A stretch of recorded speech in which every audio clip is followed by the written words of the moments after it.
Et aujourd'hui, un zoom spécial sur le mondialisme. Pour en parler, mon invité Pierre Hilard. Bonjour monsieur. Bonjour. Pierre Hilard est docteur en sciences politiques. Il est également l'auteur de nombreux ouvrages. Minorité et régionalisme, la décomposition des nations européennes, la marche irrésistible du nouvel ordre mondial. Vous êtes venu, Pierre Hilard, l'an dernier pour nous présenter votre atlas du mondialisme. Vous venez aujourd'hui pour nous présenter son tome 2. C'est une somme, archive du mondialisme, édité chez Nouvelle Terre. À propos de mondialisme, j'aimerais, Pierre Hilard, que vous commenciez par nous définir ce terme. Le mondialisme, c'est un courant religieux et philosophique qui consiste à unir le monde, l'humanité, une population mélangée, déracinée, dans le cadre de structures politiques administratives et avec une religiosité d'un Dieu unique, comme diraient les kabbalistes, l'En-Sof. Quelle est la différence avec la mondialisation ? La mondialisation, ce sont les échanges naturels de biens de personnes en fonction de l'évolution technique. Il y a 2000 ans, à pied, à cheval, en bateau. Aujourd'hui, avion, Internet, etc. Voilà, la mondialisation est un phénomène naturel. Du progrès technique. Voilà. 19e siècle, c'était le chemin de fer. Aujourd'hui, l'avion, voilà. C'est un phénomène naturel, la mondialisation. Alors vous expliquez, Pierre Hilard, que l'objectif des tenants du mondialisme, c'est d'arriver à un gouvernement mondial. Est-ce que vous pouvez nous expliquer un petit peu ce que ça recouvre ? Alors, dans mon livre, donc Archives du mondialisme, je montre qu'il y a cette volonté de gouvernance mondiale liée avec monnaie mondiale. Et je présente en particulier les propos de la revue The Economist, qui annonçait à l'horizon 2018, dans une revue de 1988, une monnaie mondiale, Phoenix, ou un autre nom, peu importe, et des documents aussi de The Economist qui présentent un projet en 1990 d'une gouvernance mondiale avec des blocs continentaux. Et chose très intéressante, vous avez l'Union européenne accolée à l'Amérique du Nord avec l'Angleterre qui fait le lien. Et le Brexit rentre dans cette catégorie. Et vous avez des blocs, Eurasia, Confuciania pour la Chine, Hinduland pour l'Inde, Islamistan pour le monde musulman. Et ce projet donc va de pair avec la monnaie mondiale. Et il faut rappeler, et c'est ça que j'explique dans ce livre, que ces projets actuels, défendus entre autres par la City de Londres, s'appuient sur des idéaux anciens. Vous avez par exemple l'Utopia de Thomas More en 1516 qui développait le même idéal d'un monde unifié, population mélangée, des populations devant déménager tous les 10 ans pour ne pas s'enraciner, nomadisme. Vous avez le fameux bouquin d'Émeric Crusset qui appelait en 1623 dans son livre Le Nouveau Ciné à une monnaie mondiale, capitale du monde Venise, la Sérénissime, un monde mélangé et toujours un Dieu unique, référence à l'En-Sof de la Kabbale.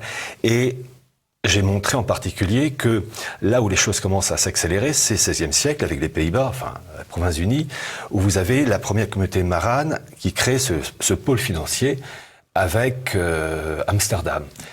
Et ce pôle financier va perdurer grosso modo un siècle, et dans la deuxième moitié du XVIIe, vous avez cette bascule de ce pôle financier des Pays-Bas à Londres, avec la City de Londres, l'accord conclu entre Menasseh Ben Israël et Cromwell. Et on vit sur cet acquis, si je puis dire, depuis les années 1650-1660. Mais alors, Pierre Hilard, donc vous citez voilà, le magazine The Economist de 88 qui parle de cette monnaie, le phénix, mais aujourd'hui personne n'entend parler de ce phénix. Où est-il ? Alors, vous avez eu déjà, il faut toujours voir les causes profondes, vous avez eu déjà en 1944, lors des accords de Bretton Woods, une volonté de la part de Keynes d'établir une monnaie mondiale qui s'appelait le Bancor. Keynes, l'économiste britannique. C'est ça. Et la chose, avec Staline qui voulait pas rentrer dans le jeu, la chose ne s'est pas faite, donc c'est le dollar qui s'est imposé.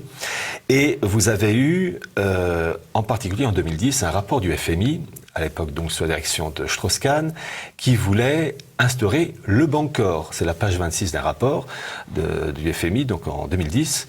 Et tout ça en concurrence avec le dollar. En fait, dans la gouvernance mondiale, vous avez deux concurrents. Vous avez une monnaie mondiale voulue par la City de Londres qui doit mettre de côté le dollar, et vous avez une faction oligarchique, j'ai bien dit une faction oligarchique anglo-saxonne qui veut le maintien du dollar comme monnaie de référence. Ces deux factions anglo-saxonnes. Voilà, il y a des bagarres entre elles. Et en particulier, ça se voit avec l'affaire du Venezuela. Vous avez vraiment présenter rapidement le cadre général. Vous avez eu en 1969 la création des DTS, droits de tirage spéciaux, et depuis 2016, vous avez... Alors les DTS, pour nos téléspectateurs, on rappelle que c'est un cocktail de monnaie nationale. Voilà. C'est un panier de monnaie. Voilà. Et depuis 2016, ça représente donc le dollar, le yen, la livre sterling, l'euro et le yuan. Le yuan a intégré en octobre 2016 ce panier de monnaie. Et chacune de ces monnaies a une pondération. Le dollar, je vous donne les chiffres arrondis, 41%, l'euro 31%, le yen et la livre sterling chacune ont eu 8% et le yuan 11%. C'était fixé en 2016 par le FMI et cette pondération doit être modifiée en 2021, sauf, précise les textes, c'est un événement important ce produit. Donc vous nous dites, voilà, les DTS est arrivé en ce cocktail voilà, est censé le fondement, précéder cette voilà, la monnaie mondiale, c'est-à-dire qu'on pose les fondements. Et c'est arrivé en 2016. Alors, DTS créé en 69 et ils ont mis ce cocktail de monnaie 2016 avec le yuan, donc en octobre 2016. Et l'affaire du Venezuela, c'est quoi? C'est une faction oligarchique américaine qui veut contrôler ce pays pour contrôler la production de pétrole. Et donc pouvoir, si les États-Unis, réussissent à contrôler le pétrole vénézuélien, c'est donc pour pouvoir peser lourd dans les négociations pour la prochaine pondération du dollar. S'ils arrivent à contrôler la production de pétrole au Venezuela, eh bien, ils pèseront plus lourd dans les échanges pour avoir une pondération plus forte du dollar dans cette monnaie en préparation mondiale, dans le cas d'une gouvernance mondiale, directoire mondial. Et toute la politique de la City de Londres, en lien avec la Chine et de la Russie, c'est d'empêcher que les États-Unis mettent la main sur le Venezuela. Maintenant, est-ce qu'ils vont réussir ? Point d'interrogation. J'aimerais, Pierre Hiller, qu'on revienne sur ces factions oligarchiques, ces deux factions qui s'opposent dans l'établissement de ce gouvernement mondial. Oui. Qui sont-elles? Comment se sont-elles organisées? Est-ce que vous pouvez nous faire un petit peu leur portrait? Alors, vous avez, en gros, les deux mondes, c'est la City de Londres, ancienne, qui a toujours voulu une gouvernance mondiale, et vous avez une branche rivale, deux branches, disons, aux États-Unis, la branche pro-City de Londres, c'est la famille Rockefeller, et d'ailleurs vous avez les mémoires de David Rockefeller qui dit à peu près ceci, il dit « Certains m'accusent, moi et d'autres, d'agir contre les intérêts des États-Unis en faveur d'une gouvernance mondiale. Si c'est ce dont on m'accuse, je plaide coupable et j'en suis fier. » Et vous avez une autre faction, à la Steve Bannon, qui, elle, cherche le maintien de la prééminence du dollar en lien avec le pétrodollar. Donc, en fait, ce sont des bagarres internes pour une finalité commune. Et déjà, on avait ce combat au temps de Cecil Rhodes, donc fin 19e, début 20e. Vous aviez une partie qui voulait une gouvernance mondiale sous l'égide de la City de Londres, l'Empire britannique, et puis l'autre qui voulait suprématie mondiale, mais dans le cadre américain. Cecil Rhodes, qui était un professeur à l'université d'Oxford. Alors lui, c'est Cecil Rhodes, R-O-T-H, professeur à Oxford. Cecil Rhodes, Rhodesi.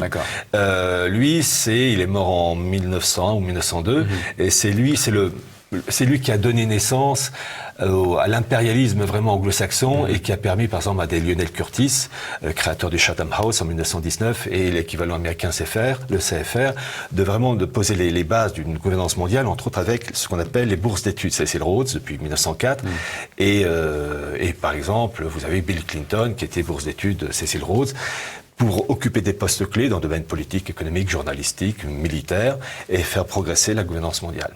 C'est un projet ancien. On voit souvent, Pierre Hiller, que les États-Unis et la Russie se livrent encore en une sorte de guerre froide aujourd'hui. Est-ce que cela veut dire que la Russie de Vladimir Poutine s'oppose à ce gouvernement, à l'établissement de ce projet mondial de gouvernement?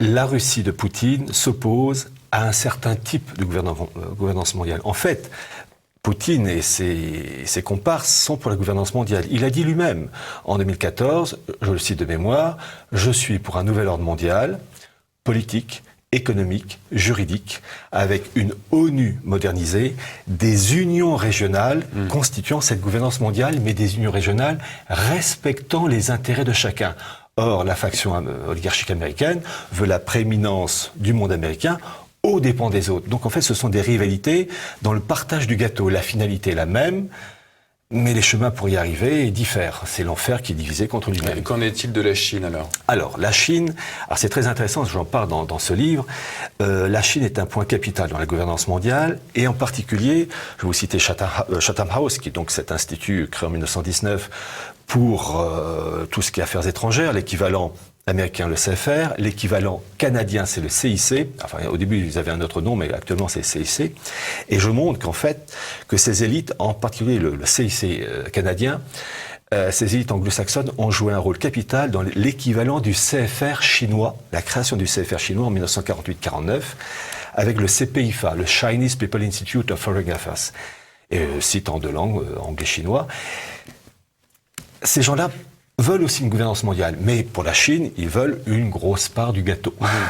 Et en face, ils ne sont pas tout à fait d'accord. Et le fait que la Chine soit gouvernée quand même par un modèle communiste, est-ce que ça ne va pas poser problème dans le fait que de l'autre côté, ils ne sont pas vraiment communistes, on va dire? Ce que je montre en particulier, c'est que les élites anglo-américaines apprécient le modèle chinois. Avec cette surveillance du faciès, des contrôles en tout genre. Oui, qu'ils sont en train de mettre en place. Voilà. Et en fait, la Chine représente un modèle à imiter, mais simplement, en dehors du modèle à imiter, ils n'arrivent pas encore à s'entendre parfaitement dans le partage du gâteau. Il faut bien comprendre, c'est le principe d'Al Capone, le contrôle de la production d'alcool frelaté, où vous aviez différents clans qui se tapaient dessus, dans les années 20, années 30. Ils voulaient la même chose, simplement ils s'entendaient pas dans le partage des zones à contrôler. Voilà. Eh bien, à une échelle planétaire, c'est le principe d'Al Capone. Ils se tapent entre eux, mais pour une finalité commune. J'aimerais, Pierre Hillard, qu'on revienne 2 secondes sur cette fameuse monnaie mondiale. On voit qu'aujourd'hui, avec la volatilité des devises, je pense qu'un tel outil de cette monnaie internationale permettrait justement de réduire, d'augmenter la stabilité des taux de change et justement d'éviter les krachs boursiers. Ça... On croirait BFM. Entendre BFM. Je me fais l'avocat. Oui, j'ai bien traduit. En fait, c'est une monnaie pour... Alors, il faut d'abord commencer dans l'ordre. Vous avez différentes banques centrales, la Fed, les États-Unis, le BCE, etc. Mais en fait, la maison mère, la banque des banques, c'est la BRI, la Banque des règlements internationaux. Le siège est à Bâle. Et si vous voulez rentrer dans cette banque BRI, impossible. Même la police suisse ne peut pas. Donc, c'est un État dans l'État. Donc, déjà, mauvais signe. Quand vous avez un système qui est coupé des instances démocratiques, puisque, paraît-il, on vit en démocratie, que c'est le peuple qui est souverain, eh bien, quand vous voyez que même les autorités policières et juridiques ne peuvent pas rentrer dans ces bâtiments pour une raison X, c'est qu'il y a un État dans l'État. Oui, le président de la Fed est nommé par le président des États-Unis. Je parle de la BRI. Justement, au contraire de la BRI, oui, mais qui est totalement séparé. Alors attention, pour la Fed, c'est un institut privé, et en fait, on présente un bonhomme, et le président des États-Unis est invité à donner... À choisir entre l'un ou l'autre, qui sont à peu près les mêmes. Oui, c'est-à-dire A et A'. Bon, autant dire que il se trompe jamais. Donc, cette volonté de mettre en place une monnaie mondiale, c'est au service d'une oligarchie apatride. Et en particulier, il faut toujours mettre en lien la monnaie mondiale avec l'organisation politique du monde, déjà annoncée par Thomas More ou Francis Bacon, ou encore, comme il s'appelle, Émeric Crusset, 16e et 17e siècle, mais dans la Révolution française, j'ai montré en particulier, déjà dans la classe du mondialisme, cette volonté de créer une France en damier, en carré. Vraiment un truc bien administratif. Et vous avez Klotz, le révolutionnaire Klotz, qui voulait un monde unifié, une république universelle, comme il dit, et l'Europe, et l'Amérique, et l'Asie, et l'Afrique, divisée, je le cite, en 1000 cases départementales, avec une population mélangée. On doit rougir du mot étranger. Et déjà, et c'est ça que j'ai montré dans ce livre, dans le chapitre 3, qu'il y a, dans les instants de la Révolution de 89, tous les éléments de la gouvernance mondiale et l'encouragement à l'immigration. Je laisse au lecteur le soin de découvrir comment ça a été enclenché. Et je cite simplement un député qui s'appelait Adrien Duport, qui disait, je cite de mémoire, « Les musulmans, les ottomans et autres sectes religieuses pourront jouir des mêmes droits politiques. » C'est très intéressant de voir ça. On a l'origine de l'immigration dans la Révolution française. J'aimerais qu'on revienne, Pierre Hillard, à votre ouvrage en lui-même, physiquement, avec cette couverture. On y voit, je pense qu'on mettra ça en post-production, on y voit donc une sorte de créature ailée, genre humanoïde, reposant sur une pyramide à 4 faces. Est-ce que vous pouvez nous présenter cette sculpture? Oui, alors donc sur la couverture du livre, mais aussi en couleur, il y a plusieurs photos en couleur. C'est en fait l'Angelo della Luce, l'ange de lumière, qui se trouve dans une église italienne à Rome, et ça fait à peu près 2,50 m de haut, c'est Satan, Angelo della Luce, sur une pyramide. Là, je pense qu'on doit comprendre. Mais qu'est-ce que ça fait dans une église? Eh bien, c'est tout simplement l'intrusion du satanisme dans les instances de l'église. Et j'ai montré cela, entre autres, mais je parle entre autres du cardinal Rampolla, qui était un agent du système, qui est mort en 1913, et qui a joué un très grand rôle dans la préparation des instances de l'Église en faveur de Vatican II. Et j'ai montré que cet homme-là avait travaillé main dans la main avec, Joseph Ratzinger, qui est plus important que Jean Monnet, Schumann, etc. Donc tout ce qui est satanisme est en lien avec gouvernance mondiale et organisation administrative de blocs continentaux. Voyez-vous, le problème, lorsqu'on parle de la gouvernance mondiale, il faut voir, certes, l'aspect matériel, mais il faut voir aussi la tournure d'esprit des personnes, leurs référents religieux et philosophiques. Il y a une formule que j'utilise, vous nous expliquez que l'Église est infiltrée par les satanistes. Quand même, les téléspectateurs qui nous regardent, ils vont se dire, enfin, qu'est-ce que c'est que cette histoire? Alors, la formule que je voulais vous donner, de l'esprit dépend la matière. C'est-à-dire, quand on veut connaître par exemple quelqu'un, on ne regarde pas son compte en banque, on regarde son origine sociale. Eh bien, là, le satanisme, quand vous avez cette pyramide avec cet ange luciférien, c'est mauvais signe. Et en particulier, ça se greffe avec la maçonnisation de l'Église. Et j'ai en particulier publié le document original, sorti en septembre 1978 en italien, de toute la liste des prélats français et italiens, francs-maçons avec leur numéro de matricule. C'est un avocat italien qui s'appelait Pecorelli qui a balancé ça, il faisait partie de la loge P2. Et bon, quelques mois après, il s'est fait buter de 4 balles dans sa voiture. Donc, il faut voir les référents. Le reproche que je fais aux personnes qui étudient le mondialisme, la gouvernance mondiale, ils voient l'aspect matériel. Certes, il faut le voir. Et quand je vous ai parlé, par exemple, de la gouvernance mondiale pour la monnaie mondiale, je vous ai donné la pondération des différentes monnaies. Donné par le FMI, c'est du matériel, mais il faut comprendre... Pour aller au bout, il faut aller dans le monde spirituel, il faut comprendre les référents spirituels et philosophiques. C'est ça qu'il faut comprendre. Qui sont pas les mêmes quand on est protestant, pas les mêmes quand on est catholique, pas les mêmes quand on est musulman, pas les mêmes quand on est juif, etc. C'est ça. C'est comme je vous dis, on est fils d'ouvrier ou fils de grand bourgeois, on n'a pas la même mentalité. Il faut comprendre l'origine sociale d'une personne et son enfance pour comprendre son comportement d'adulte. C'est pareil pour un système politique. Le sous-titre, Pierre Hilard, de votre ouvrage, c'est « De la guerre contre l'Ancien et le Nouveau Testament ». Qu'est-ce que c'est que cette guerre? Quel camp elle oppose? Alors, j'ai voulu montrer que la situation actuelle repose sur, des mots anciens. Et en particulier, je me suis occupé à montrer que dans l'Ancien Testament, vous avez en filigrane tout ce qui va annoncer la gouvernance mondiale. Et dans l'Ancien Testament, vous avez un peuple qui a été sélectionné en faveur de l'incarnation, qui est le peuple hébreu. Et ce peuple hébreu a refusé, sauf évidemment quelques juifs, à reconnaître le Christ comme Messie. Et après sa mort et sa résurrection pour ceux qui croient au Christ, eh bien vous avez eu un nouveau judaïsme qui a été créé, le Talmud, entre le 2e et le 6e siècle, et qui s'est créé en opposition, et uniquement en opposition, au catholicisme. Ce Talmud, lui, il s'est opposé, qui est le code civil, politique et religieux, il s'est construit en opposition uniquement au catholicisme, et je précise bien dans le livre, ce nouveau judaïsme s'est construit en opposition au catholicisme, pas à l'islam, parce qu'entre le 2e et 6e siècle, l'islam n'existe pas. Bien sûr. Et d'ailleurs, les préceptes clés de l'islam sont en harmonie avec le nouveau judaïsme. Le Dieu unique, pas de péché originel, refus de l'incarnation, donc l'islam ne gêne pas. Voilà. Et donc, c'est ça qu'il faut comprendre. Et ces gens-là ont ensuite élaboré des systèmes de pensée qui ont eu des répercussions dans le domaine politique. Et c'est ça que j'ai expliqué, en sachant, pour ceux qui nous écoutent, que ce livre, il y a à peu près 240 pages de rédaction de ma part, et vous avez 540 pages de pièces d'archives, à peu près 40, français, anglais, allemand, italien, hébreu, et pour toutes les langues étrangères, elles sont intégralement traduites en français par des professionnels, et ce sont des pièces d'archives, je tiens à préciser, détonnantes. Pierre Hilard, surtout la une. Attends, je laisserai aux téléspectateurs le soin de découvrir par eux-mêmes ce qu'il y a dans votre ouvrage. Vous l'expliquez dans votre ouvrage, Pierre Hilard, il y a de nombreux textes dans l'Ancien Testament qui laissent présager l'arrivée de ce Messie qui serait donc le Christ. Or, les Hébreux n'ont pas cru au Messie, au Christ en tant que Messie. Donc, oui. Comment est-ce que vous expliquez le fait que les Hébreux n'aient pas vu dans le Christ le Messie?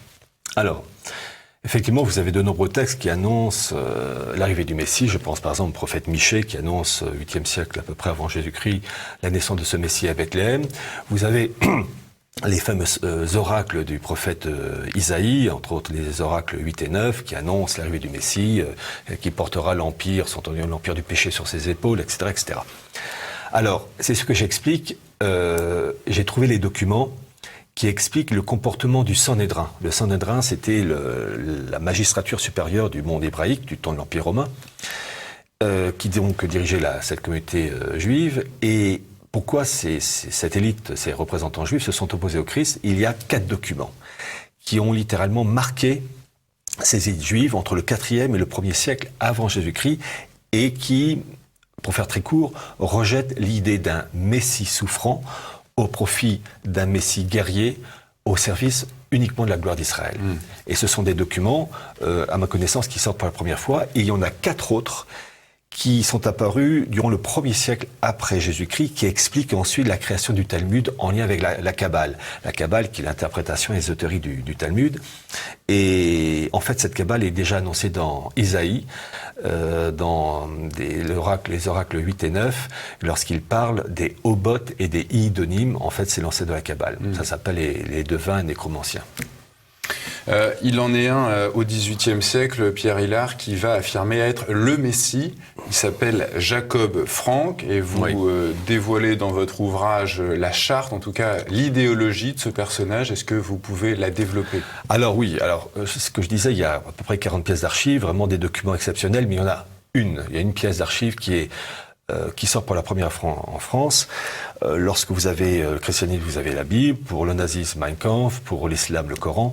Eh bien, j'ai obtenu les originaux, écrits de la main de Jacob Frank, de sa doctrine, 1767, 1768 et 1800. En fait, c'est une équipe d'universitaires américains qui a trouvé ces originaux, donc ils sont en hébreu, écrits de la main de Jacob Frank et de ses disciples, il y en a 3. C'est écrit en hébreu, c'est entièrement traduit en anglais et expliqué sur 25 pages, la pensée de Jacob Frank sur 25 pages, et ensuite tout ça, évidemment, traduit entièrement en français. Et en fait, dans cette pensée franquiste, on a l'annonce de l'assujettissement de l'Église, et ça va donner Vatican II, dans le domaine spirituel, et on a l'annonce en particulier des néoconservateurs américains. On comprend la politique des néoconservateurs américains quand on connaît la doctrine franquiste écrite de sa main. Et on comprend aussi les bagarres internes entre factions juives.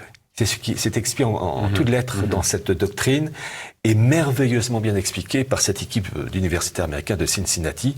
Et c'est une pièce d'archives unique qui sort pour la première fois en France avec les originaux photographiés. Évidemment, Pierre Hilard, votre ouvrage évoque le monde du surnaturel, le monde du divin. Comment est-ce que vous pourrez intéresser nos téléspectateurs athées, les rationalistes, à ce que vous racontez? Alors je leur demande d'être curieux, dans ce sens que il n'y a pas que l'aspect matériel dans la vie. Il y a aussi des référents religieux philosophiques qui conditionnent le comportement d'hommes politiques ou de financiers. On peut ne pas adhérer à ces idées religieuses et philosophiques, mais au moins on peut, ne serait-ce que par curiosité intellectuelle, les lire pour comprendre pourquoi telle personne a dit ceci ou fait cela. Donc je demande à ces personnes d'avoir cette ouverture d'esprit, et je vais être encore plus direct, ne pas avoir cette mentalité de petites gens qui ne veulent pas voir. J'aime les gens curieux, ouverts d'esprit, qui n'aiment pas, après ça c'est leur affaire, mais au moins qui ont la certitude de l'existence d'un document qui permet de comprendre ensuite le comportement de tel dirigeant politique ou de tel pays dans un événement quelconque. Ma dernière question, Pierre Hilard, je vous cite, le Nouveau Testament marque l'avenir de l'humanité, en premier lieu celui de la France, que vous appelez le Nouvel Israël. Oui. Pourquoi la France tient-elle une telle place? Doit-elle tenir une telle place dans l'histoire? Alors, ça, le responsable, si je puis dire, c'est l'évêque Saint-Rémy, lorsqu'il va donc baptiser le jeune roi Clovis, car dans le testament de Saint-Rémy, il y a la référence à la maison de David. La maison de David préfigure la maison royale de Clovis à Louis XVI. Et Saint-Rémy rappelle l'importance de la maison de David, et entre la maison de David et le jeune baptisé Clovis, il y a l'incarnation. Et Saint-Rémy fait le lien entre les deux. C'est pourquoi le passage de témoin passe de la maison de David à cette lignée royale, en la personne de Clovis, sous l'égide de Saint-Rémy, qui est à Clovis ce que le prophète Samuel était au jeune David. Mais est-ce que Clovis ne s'est pas converti au catholicisme pour des raisons catholiques et pas pour des raisons spirituelles? Si, il s'est converti pour des raisons politiques. Non, alors il y a eu un élément qui permet de savoir que la conversion de Clovis est sincère. La raison elle est simple. Lorsqu'il s'est converti, il y a eu lui et à peu près 3000 de ses guerriers. C'est-à-dire que 90-95% de la population franque est restée barbare. Et il est très malhabile et même dangereux pour un chef d'État d'avoir une religion qui ne correspond pas à celle de son peuple. Parce qu'il a dû entendre plus d'une fois que son peuple dire qu'il trahissait les dieux germaniques, etc. Or, chose intéressante, Clovis a connu des défaites militaires par la suite. Et sûrement, il a entendu la masse, la population franque restée païenne, l'accuser de trahison. Et il aurait pu, par opportunisme, dire « j'arrête tout, je retourne à mes dieux païens ». Il est resté fidèle. Il est resté fidèle au catholicisme malgré les épreuves. Et c'est comme ça qu'on reconnaît la solidité de quelqu'un quand on reste fidèle malgré les épreuves.